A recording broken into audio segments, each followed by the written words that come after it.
Hello, welcome to my kitchen. आज आपण बनवणार आहोत कोथिंबीरच्या वड्या।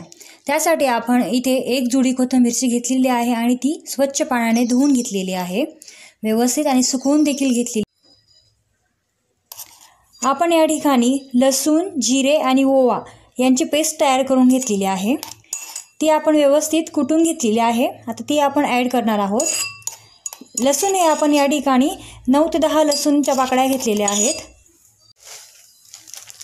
आपण आपल्या वड्या ह्या चांगल्या खुसखुशीत व्हाव्या यासाठी आपण इथे तांदळाचं पीठ वापरणार आहोत।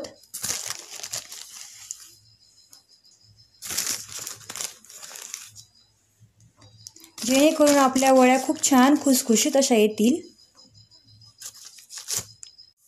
तांदळाचं पीठ टाकल्यानंतर आता आपण यामध्ये बेसन पीठ ॲड करूयात, जेणेकरून आपल्या वडीला खूप छान बाइंडिंग येईल। ह्या वड्या खूप सुंदर यामध्ये आपण चवीनुसार मीठ देखील घालूयात।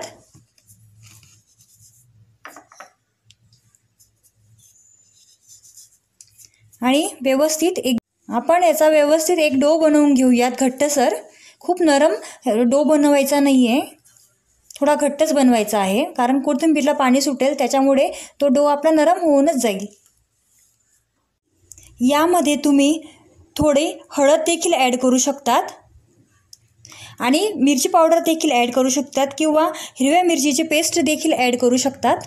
पण मी या वड्या लहान मुलांना खाण्यासाठी करत आहे, त्यामुळे मी यामध्ये मिरची पावडर ही ॲड नाही करत आहे। व्यवस्थित एक डो बनवूया आपण याचा। बघा, तुम्ही बघू शकतात छान घट्टसर गोळा हा तयार झालेला आहे।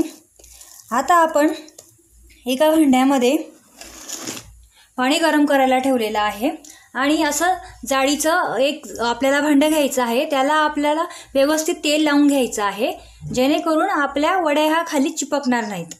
आपण गोळे करून घेऊयात आणि फुंक्यांसारखे आपण हे इथे आपण बाफायला ठेवून देऊयात। हे बघा, अशा प्रकारे आपल्याला सर्व ठेवून घ्यायचे आहेत।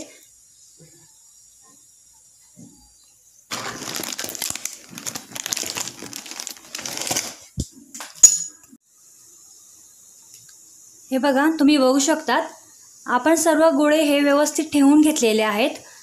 आता आपण यांना व्यवस्थित वाफाडू देऊयात। यावर आपण झाकण ठेवून देऊयात।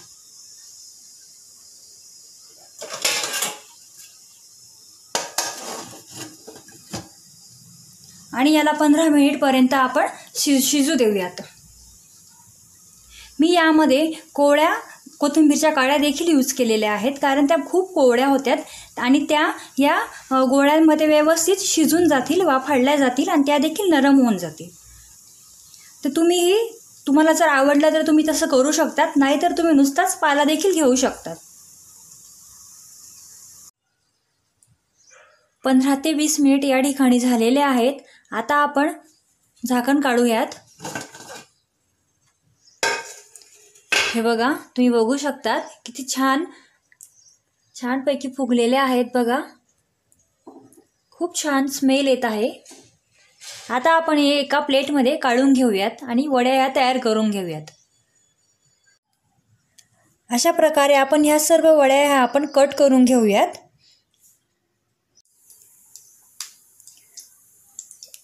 आपण सर्व वड्या ह्या व्यवस्थित कट करून घेतलेल्या आहेत।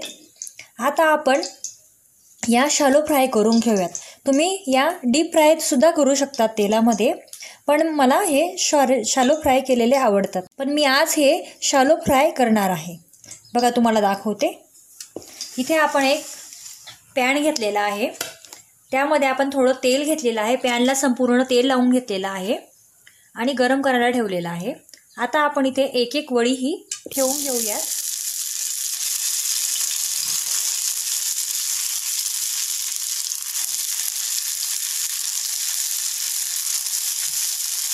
आणि व्यवस्थित फ्राय ही करून घेऊया।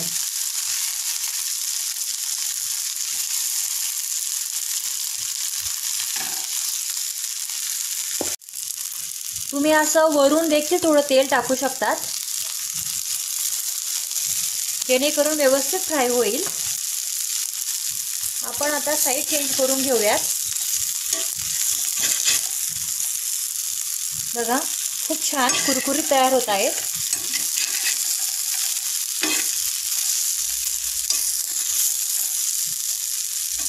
व्यवस्थित एक एक पलटवून घ्यायची आहे.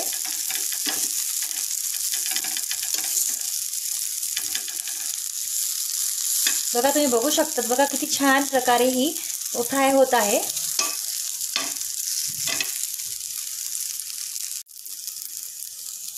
अशा प्रकारे आपल्याला सर्व वड्या ह्या आपल्याला फ्राय करून घ्यायच्या आहेत.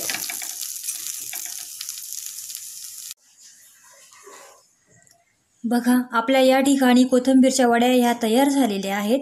बघा, खूप छान प्रकारे खुशखुशीत अशा तयार झालेल्या आहे. बघा, तुम्ही बघू शकतात, खूप छान कुरकुरीत देखील आलेल्या आहेत. तुम्ही देखील बनवू शकतात. बघा, खूप छान.